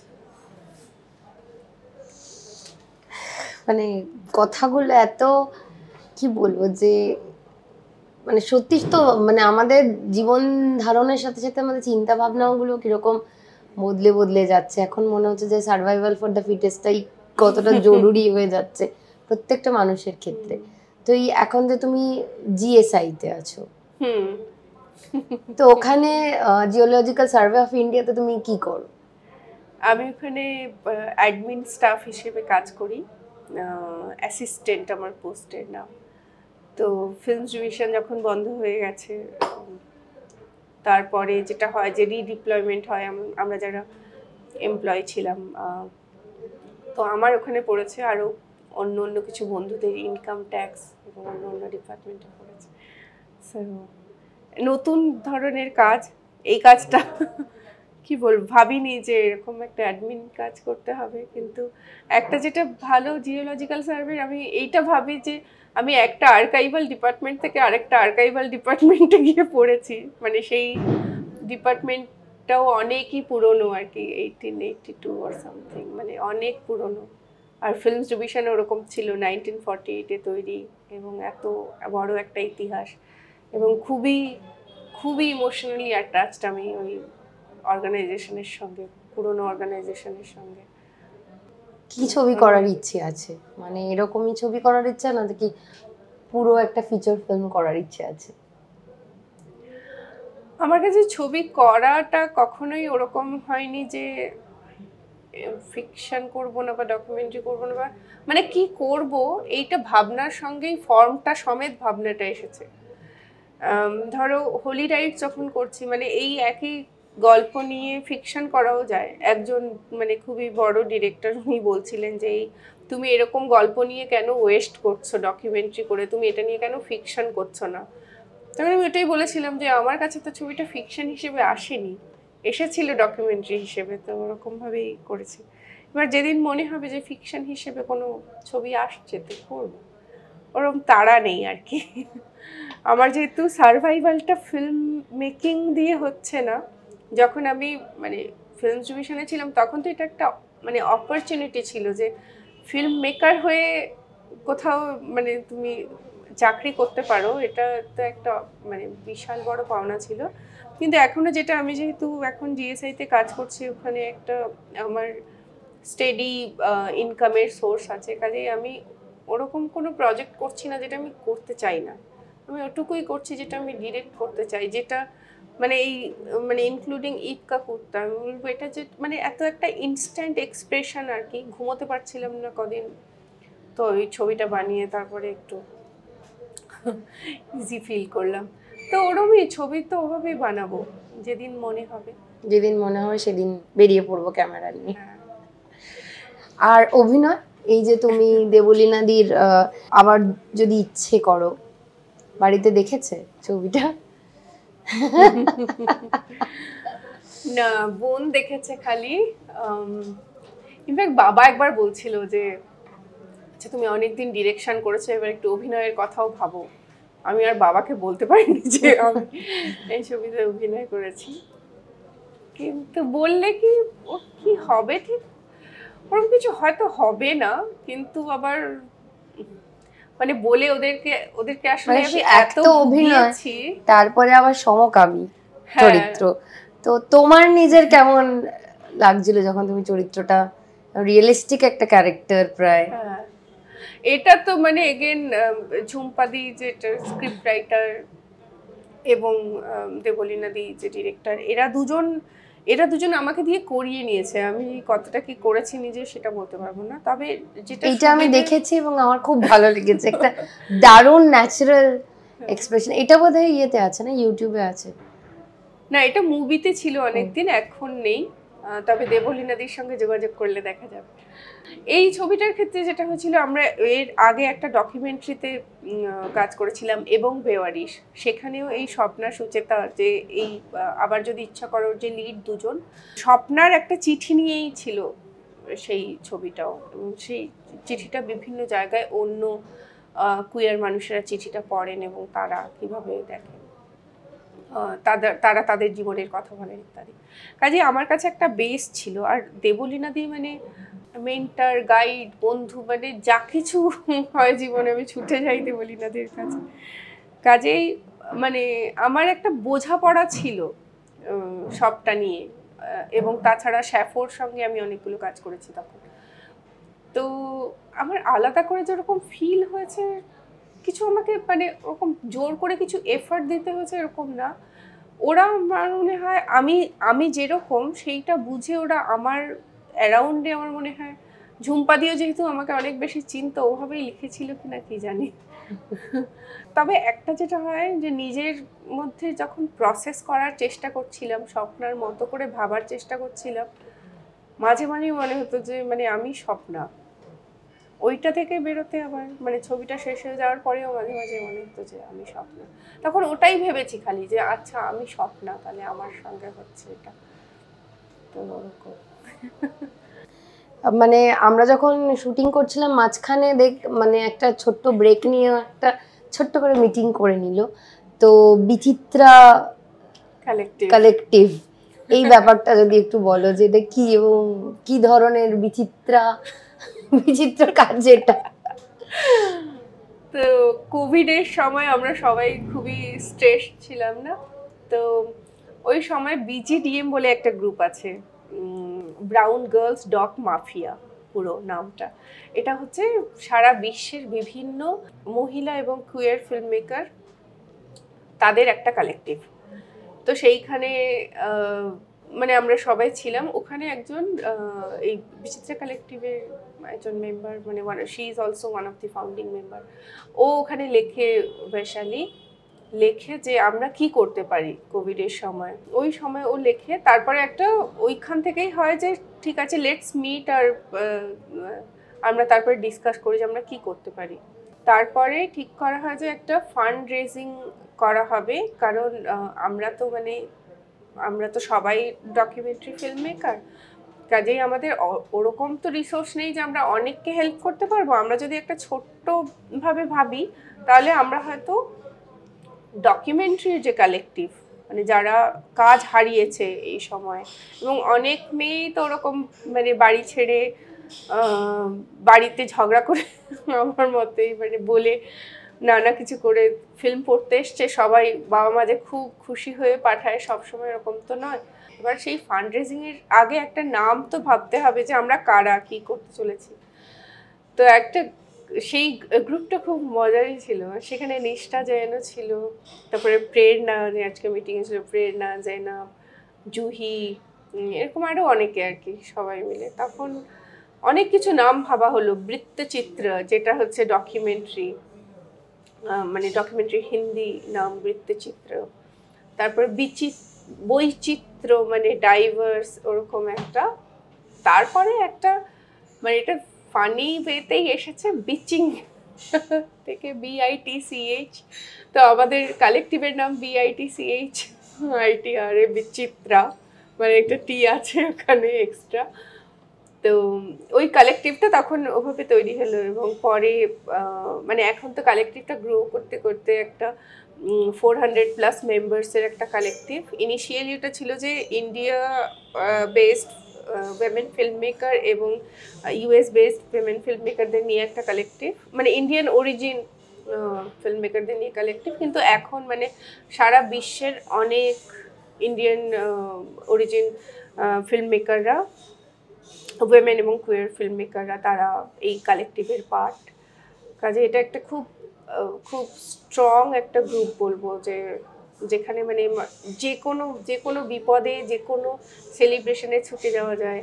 কালেকটিভ থেকে প্রত্যেক বছর একটা ফান্ডও দেওয়া হয়। মানে ইন্ডিয়াতে আজকে ডকুমেন্টারি ফিল্ম মেকিংয়ের জন্য খুব লিমিটেড রিসোর্স, বিশেষ করে পোস্ট FDর ক্লোজার এবং PSBT আগের মতো করে এখন অপারেট করে না। কাজেই ডকুমেন্টারি ফিল্ম মেকারদের কিন্তু অপরচুনিটি অনেক কমে গেছে। আমরা যে বড় বড় নামগুলো শুনি, বড় বড় ফান্ডগুলো শুনি, সেগুলো কিন্তু একটা মানে কয়েকটা ডকুমেন্টারি, হয়তো বছরে একটা বা দুটো ডকুমেন্টারি ওই ফান্ডগুলো পায়। তার সঙ্গে শ্রীয়াঙ্কা রে গ্রান্ট বলেও একটা গ্রান্ট করা হয়েছে। শ্রীয়াঙ্কাও আমাদের one of the founding member আর কি। তো শ্রীয়াঙ্কাকে আমরা 2 বছর আগে হারিয়েছি হঠাৎ করেই। ও ট্রেকিংয়ে গেছিলো, কলকাতার ট্রেকিংয়ে ছিল, তারপরে মানে ওকে আর আমরা ফিরে পাইনি। তো তার নামেও একটা গ্রান্ট আছে, এবং এই গ্রান্টটা আবার ওই BGDM, যেখান থেকে আমাদের সবার শুরু, BGDM এবং বিচিত্রা কালেকটিভ, দুটো কালেকটিভ একসঙ্গে মিলে একটা $4,000 একটা গ্রান্ট দেওয়া হয় একটা প্রজেক্টকে। এবছরে পৌশালী সাহা বলে একজন পেয়েছে, নর্থ বেঙ্গলের একটা মেয়ে। তো আমি খুবই প্রাউড বলবো এই কালেকটিভটা হয়েছে। এটাও জাস্ট হয়েছে, মানে ওরকম যে সবাই খুব প্ল্যান করে ফিল্ম মেকাররা একটা কালেকটিভ চালাবে ওরকম ভেবে কিছু করেনি। কিন্তু খুব ইন্টারেস্টিং এই জিনিসটা থাকা দরকার, যে সবাই মিলে ভালো জিনিস করার একটা চেষ্টা, এবং আস্তে আস্তে যে বাড়ছে তোমাদের টিম মেম্বার, সেটা তো সত্যি খুবই ইন্টারেস্টিং ব্যাপারটা। বিচিত্রা কালেকটিভ সাকসেসফুলি হওয়া দরকার, তাহলে অনেক ইন্টারেস্টিং কাজ সামনে আসবে।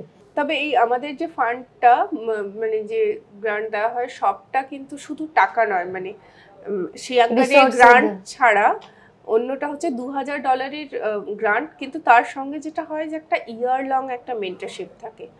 তো সেই মেন্টর হিসেবে মানে আমরা দারুণ দারুণ মানুষকে পেয়েছি এখনো পর্যন্ত। এই বছরের মেন্টরের মধ্যে যেমন দীপা ভাটিয়া একজন মেন্টর, নিশা পাহুজা হচ্ছে একজন মেন্টর, এরকম মানে খুবই বড় বড় ডকুমেন্টারি ফিল্ম মেকাররা তারা এটার সঙ্গে যুক্ত হয়েছেন। গত বছর যেমন মিরিয়াম মেন্টর ছিল, এবছর নিষ্ঠা এবছর মেন্টর। কাজেই এটা বলবো যে এই যে লং টার্ম একটা 1 বছর ধরে একটা প্রজেক্টকে মেন্টর করা, বিশেষ করে নতুন ফিল্ম মেকারদের এটা খুবই দরকার হয়। তো আমার মনে হয় এই ফান্ডের থেকেও বেশি ওই যে সাপোর্টটা বিচিত্রা কালেক্টিভ করতে পারে সেটা অনেক বেশি বেনিফিশিয়াল হয়, যেটা মানে আমাদের সময়গুলোরই অভাব বোধ করেছি। দারুণ দারুণ জিনিসটা, ইনিশিয়েটিভটা। তুমি তো অনেক জায়গায় জুরি মেম্বার হয়ে যাও, হ্যাঁ, তো একটু যদি এক্সপিরিয়েন্স বলো যে এরকম একটা জায়গায় গেছি। আমি তো মানে লাস্ট টাইম কোথায় গেছো? লাস্ট জুরির কাজটা সিমলা ফিল্ম ফেস্টিভ্যালের ছিল লাস্ট, কিন্তু সেখানে আমি যাইনি। কিন্তু কলকাতা ফিল্ম ফেস্টিভ্যালে গত বছর আমি জুরি মেম্বার ছিলাম ডকুমেন্টারি সেকশনে। আর এছাড়া কেরালাতে ছিলাম। তো কেরালাতে আমার মনে হয় মানে কেরালাতে ডকুমেন্টারিকে যেভাবে সেলিব্রেট করা হয় সেইটা আমি অনেক কম ফেস্টিভ্যালে দেখতে পাই। কাজেই ওখানে মানে নিজের ছবি অনেকবার দেখানো হয়েছে। তারপরে যখন আমি ওখানে সিলেকশন কমিটির মেম্বার হিসেবে গেছি তখন আমার কাছে এটা খুবই স্পেশাল লেগেছে আর কি।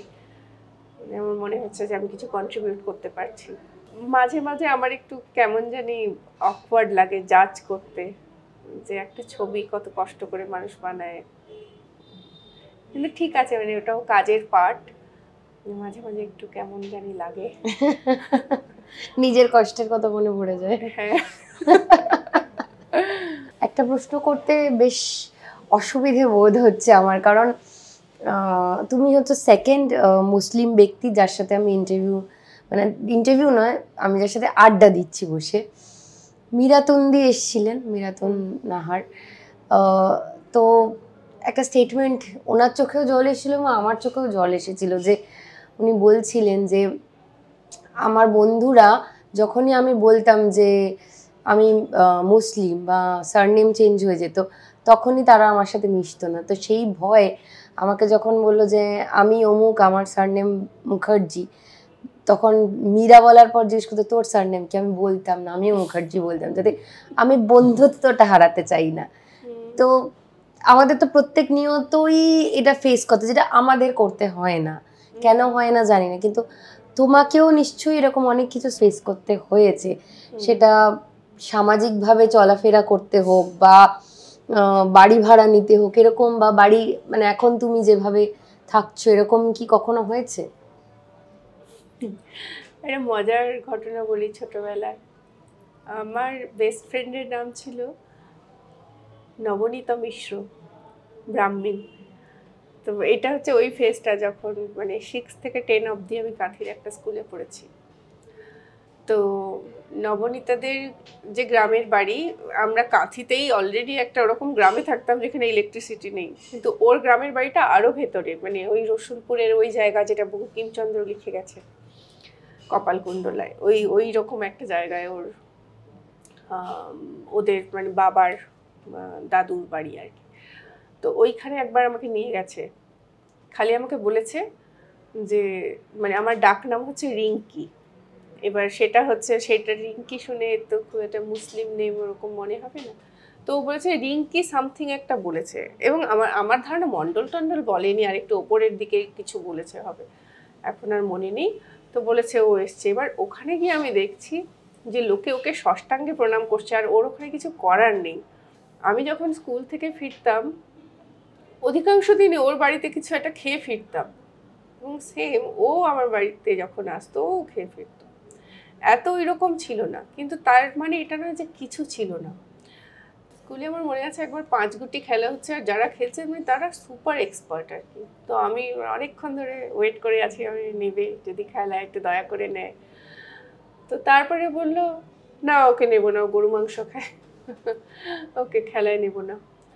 মানে ওরা ঠিক পাশে বসতো, মানে কি বলবো, এমন একটা মিক্সড একটা গ্রে এরিয়ার কথা বলছি না, একটা মানে ঠিক ব্ল্যাক অ্যান্ড হোয়াইট না। ও যে মানে ওর বাড়িতে ওরকম, ওদের বাড়িতে বলেছে যে হ্যাঁ যারা এরকম মুসলিম হয় তাদের সঙ্গে মিশবি না, তারা গরু মাংস খায় ইত্যাদি ইত্যাদি। অ্যাট দ্য সেম টাইম মানে নবনীতার মতো একটা বন্ধুও আমার আছে, রিজেকশনও ছিল আর অ্যাকসেপ্টেন্সও ছিল অ্যাট দ্য সেম টাইম। এরকম হয়েছে যে আমরা একটা বাড়িতে ঢুকেছি, গেছি, এবার জিজ্ঞেস করেছে, মানে ছোটবেলায় আমি দেখেছি যে যখন এই গরু মাংস খাওয়া এবং এই মানে বাদ দিয়ে দেওয়া ইত্যাদি এই সব নিয়ে এরকম বলতো, একটা সময় পরে আমি আমার ডাকনামটা খুব ইউজ করতে শুরু করলাম, যে আমার নাম রিঙ্কি। এরকম একটা ঘরে গেছি, তখন জিজ্ঞেস করেছে নাম, নবনীতা বলেছে নবনীতা মিশ্র। আমি বলেছি রিঙ্কি। রিঙ্কি কি? তারপর আমি বলেছি খাতুন। তখন যেটা আছে, আমরা যখন ওই ঘরটা থেকে বেরোচ্ছি আমি দেখতে পাচ্ছি যে গঙ্গা জল ছিটাচ্ছে আর কি পুরো ঘরে, গঙ্গা জল বা গোবর জল সামথিং, কিন্তু কিছু একটা মানে সেটা আমার মনে আছে এরকম যেটা ছিল। তো কিন্তু তারপরেও বলবো যে ঘৃণা আমি ওইভাবে দেখিনি, মানে ওইগুলোর মধ্যেও মানে অতটা অ্যাগ্রেসিভ মানে ইনহিউম্যানিটি ছিল না, যেটা এখন আমার আজকের দিনে খুব ভয় করে বাকিদের নিয়ে, বিশেষ করে আমার পরিবারের যাদেরকে দেখলে মুসলিম মনে হয়। আইএম বনি ন্যাশনাল অ্যাওয়ার্ড পাওয়ার পরেই মা বাবা আমরা গেছি দিল্লিতে, কোন জায়গাটায় গেছিলাম মানে কোনো একটা এরকম ট্যুরিস্ট প্লেসই, ফতেপুর সিকরি না, মানে আশেপাশেই নাকি তাজমহলে হয়েছিল মনে নেই। তো তখনও এরকম মানে সব বাঙালিদের বাংলাদেশি তকমা তখনও দেওয়া শুরু হয়নি, কিন্তু আমরা যখন গেছি আমরা ঢুকে গেছি, এবং মা যেহেতু আমাদের সঙ্গে ছিলেন, মা মাথায় কাপড় দেন ঠিক আছে, কিন্তু আমি বা বোন কেউই মানে আমাদের দেখতে মুসলিম নয় কোট আনকোট, আমরা ওইভাবে ওরকম পোশাক পরিও না, এরকম আমাদের যখন যেমনই হয় তাই পরি। তো আমাদের কিছু হয়নি, কিন্তু বাবাকে বলেছিল যে জাতীয় সঙ্গীত গেয়ে শোনাতে। তো বাবা তো স্পোর্টস পার্সন ছিলেন, তো খুবই প্রাউডলি আমাদের বাড়িতে সবাই মানে এটা নিয়ে ভীষণ প্রাউড আর প্রাউডলি জাতীয় সঙ্গীত গেয়েছেন, এবং ওনার কিছু মনেই হয়নি যে এই ঘটনাটা হলো, ওনাকে বললো এটা গাইতে, এবং বাবা তথাকথিত বাবাকে দেখলে মুসলিম মনে হবে, ওনার কিছু ফিলিংসই হয়নি এটা নিয়ে। কিন্তু আমি আর বোন যখন শুনলাম যে বাবাকে এরকম জাতীয় সঙ্গীত গাইতে বলেছে, আমরা তো বুঝতে পারছিলাম যে কি হচ্ছে, কোথা থেকে গাইতে বলছে, যে আজকে যদি বাবাকে আমরা কোথাও একা পাঠাই তাহলে তো ভয় করবেই, ওরকম ব্যাপার। একবার হয়েছিল যে আমরা ট্রেনে যাচ্ছিলাম, আমার মেজো ভাইয়ের বিয়ে হয়েছে দিল্লিতে, তো ওর বিয়ের কথাবার্তার জন্যই আমরা যাচ্ছিলাম, আমি বাবা আর দাদা। তো এবার ট্রেনে আমি কলকাতা থেকে গেছি, আমি খড়গপুরে ওদের সঙ্গে মিট করেছি, ওখান থেকে আমরা যাচ্ছি, আর ওরা বাড়ি থেকে খড়গপুরে এসে গেছে, আমাদের বাড়ি খড়গপুরের খুব কাছে, তো ওখান থেকে দিয়ে আমি বলছি আচ্ছা খাবার তাহলে বার করো, সব বার করছে যে আলু ভাজা, আলুর তরকারি সব, আর আমার না যে কি এটা কি নিয়ে এসছো বাড়ি থেকে, চিকেন নিয়ে আসোনি বলেছি, মানে সঙ্গে সঙ্গে একটা নিজের রিয়েলাইজেশন হলো যে আচ্ছা আমি ওদের চিকেন আনতে বলছি, মানে যদি কিছু হয়ে যেত, ভালো করেছে আনেনি, কারণ আমাদের তো এখন টিফিন বক্সটাও আমাদের আর সিকিউর না, তাই তো। আর এখানে কোনো সময় বাড়ি ভাড়া বা তুমি কি কিনেছো বাড়ি? বা হ্যাঁ, এটা একটা মজার আছে, সরকার সবে চেঞ্জ হয়েছে এবং মাওবাদী এই তকমাটা মেদিনীপুরের লোকেদের খুব সহজেই তখন সবাই দিয়ে দিত। তো তখন যেই শুনতো আমরা মেদিনীপুর, তখন মুসলিমের থেকেও বেশি মানে মাওবাদীর তকমাটা আরো বেশি খারাপ ছিল বোধহয় এখানে। তো এটা নামটাও সবই জিজ্ঞেস করতো, তারপরে যেই আমরা বলতাম যে আমরা মেদিনীপুর থেকে, অমনি দিত না, বলতো না মেদিনীপুরের লোক মানে মাওবাদী হতে পারে, বলে দিত না বাড়ি কলকাতায়। সেটা একটা অভিজ্ঞতা। তবে মুসলিম বলে বাড়ি ভাড়া দেয়নি, এই অভিজ্ঞতাটা আমার কলকাতায় হয়নি, বম্বেতে হয়েছে। কিন্তু একটা খুব মজার ঘটনা ঘটেছে, যখন বাড়ি কেনার জন্য বাড়ি খুঁজছি, তো বিভিন্ন জায়গায় গেছি, যে এরকম একটা জায়গা আছে যে আমাদের এক বন্ধু অলরেডি মানে ওই বিল্ডিং এর একটা ফ্ল্যাটে থাকে, তো তার খুব ইচ্ছে যে মানে আমি যদি ওইখানে ফ্ল্যাটটা কিনি, আর হয় না আমরা তো বন্ধুদের সঙ্গে থাকতে চাই সেটা। তো আমি গেছি দেখতে, তবে দেখছি যে খুব ভালো লেগেছে, এমনি ছাদে দাঁড়িয়ে তারপর আমরা কথা বলছি, আর যিনি হচ্ছেন বিল্ডার আর কি, উনি বলছেন দিদি কোনো চিন্তা নেই, আপনি খুব ভালো থাকবেন, এই ফ্ল্যাটে আমরা কোনো মুসলিমকে ভাড়া দিই। তারপর না, মুসলিমকে আমরা বেচিনি কোনো ফ্ল্যাট। তো আমি তো মানে কি বলবো বুঝতে পারছি না। তারপরে আমি আমার বন্ধুটির দিকে তাকিয়েছি, তখন আমার বন্ধুটি বলছে না না আরে ও বিহারি মুসলমানদের কথা বলছে। খুব ভালো লাগলো তোমার সাথে কথা বলে, মানে এত সুন্দরভাবে এক্সপ্লেন করলে এবং এমন এমন একটা জায়গা থেকে চলে আসা এবং নিজের এই যে ব্যক্তি পরিচয়ের সঙ্গে সঙ্গে নিজের ইচ্ছেকে পূরণ করা, যেটা সত্যি আমরা শহরে বসে আমি তো ভাবতে পারি না তোমাদের সাথে যা হয়। জানি না কি হবে, কি হতে পারে, শুধু এইটুকুই বলতে পারি আমাদের আরো মনের জোর বাড়াতে হবে। একটু র্যাপিড ফায়ার করি আমরা, ঝটপট আগুনে ঝাঁপ দিই। তাহলে শুরু করি তোমার সাথে ঝটপট আগুনে ঝাঁপ দেওয়া। ছোটবেলায় কোন ছবি দেখেছিলে যেটা মনে দাগ কেটে রেখেছে এখনো? ছোটবেলায় যে বললাম অনেক ছবি তো দেখিনি, কিন্তু ওই যে সোলজার দেখেছি, আমার ওটা যে তোমার প্রথম হলে দেখা ছবি, দাগ কেটেছে বলতে পারবো না, কিন্তু মনে আছে, অনেক কিছু মনে আছে, যেহেতু প্রথম অভিজ্ঞতা তাই। শুটিং এর সবসময় সঙ্গে থাকে কোন জিনিসটা? মানে তুমি গেলে শুটিং করতে সবসময় তোমার সাথে একটা জিনিস থাকে সঙ্গে, সেটা কি?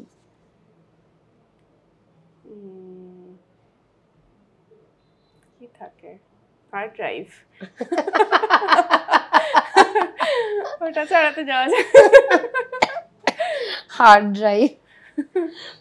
তোমার জন্যই রেখেছি এটা, যে তোমার প্রিয় পোশাক। আমার প্রিয় পোশাক শাড়ি। শাড়ি? আজকের এই শাড়িটার কি কোনো স্পেশাল কিছু আছে? হ্যাঁ, এই শাড়িটার মানে অনেক সিম্বলিক শাড়ি এবং আমার খুব পছন্দের একটা শাড়ি। আমার বন্ধু তানিয়া এটা ডিজাইন করেছে আমার জন্য রাঙা থেকে। তো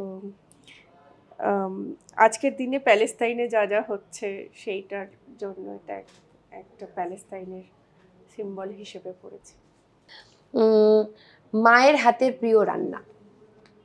ও মা তো অনেক কিছু ভালো রান্না করে, চচ্চড়ি, তারপরে চিকেন ভীষণ ভালো রান্না করে। সব থেকে প্রিয় রান্না চিকেন চচ্চড়ি না, যেটা বাড়ি গেলেই মনে মা রান্না করো?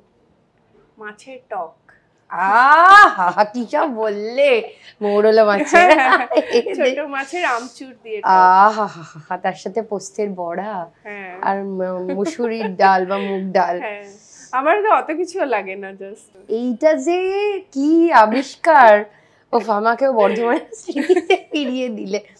এবার তোমার কাছ থেকে, তোমার যে দুটো মাতৃভাষা বললে, বাংলা নিয়ে এতক্ষণ আলোচনা হলো, তো এটাই প্রশ্ন যে তোমার আরেকটি মাতৃভাষায় যে কেমন লাগলো এখানে এসে, সেটা এক লাইনে বলো। आज यहाँ पर आके बहुत अच्छा लगे, हम लोग के लिए बहुत पुनः कुछ स्मृति जो बहुत दिन बाद फिर से गाए सबको, उनको बहुत अच्छा लगे।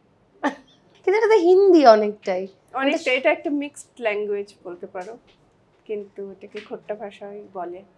এটা উর্দু এবং হিন্দি হচ্ছে মেইন, এটার বেস, তার সঙ্গে বাংলা একটু, ভোজপুরি একটু, একটু অন্য, ওড়িয়া একটু, সব। তো তোমরা বাড়িতে পান্তা খাই। হ্যাঁ, অনেক পান্তা খাই। ইনফ্যাক্ট এটাও আরেকটা আমার পছন্দের খাবার, যেটা বাড়ি গিয়ে খেতে পছন্দ করি, পান্তার সঙ্গে চপ মাখা পেঁয়াজ দিয়ে। ওফ কি সব বলছো! দেজের তরফ থেকে আছে 30% ডিসকাউন্ট ভাউচার। Thank you. আবার রাত জেগে বই পড়তে শুরু করব। একদম। প্রতীক্ষণের তরফ থেকে আছে 30% ডিসকাউন্ট ভাউচার। Thank you.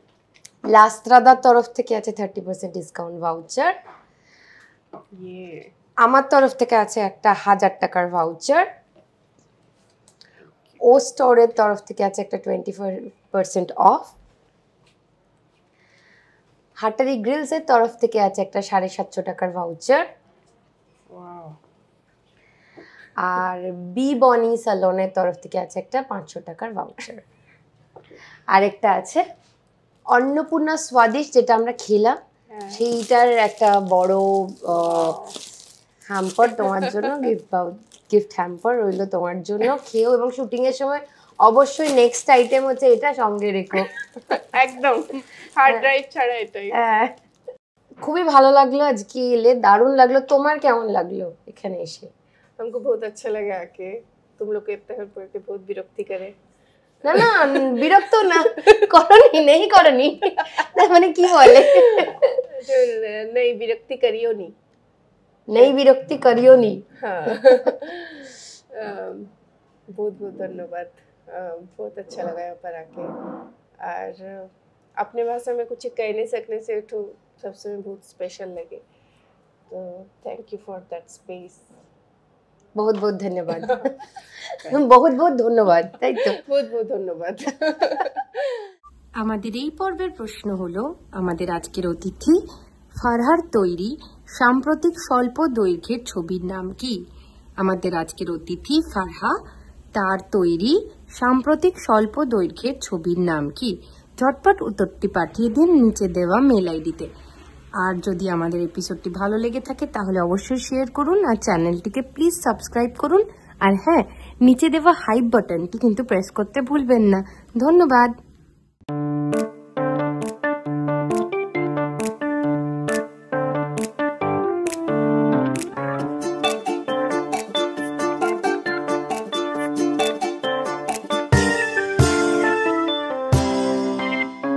দশভুজা নাশে ভুল তো তার হয়, তার জীবন জুড়ে হাজারো পরাজয়, তবুও তার পথে থামার প্রথা নেই, আগলে যায় সরে চলার খেয়ালে, সীমানা ভোলার দুরানা সেই, কপালে লেখা টেখা কিছু নেই, আছে যা তাকে বলে ধোঁকা, কপালে লেখা টেখা কিছু নেই, আছে যা তাকে বলে ধোঁকা।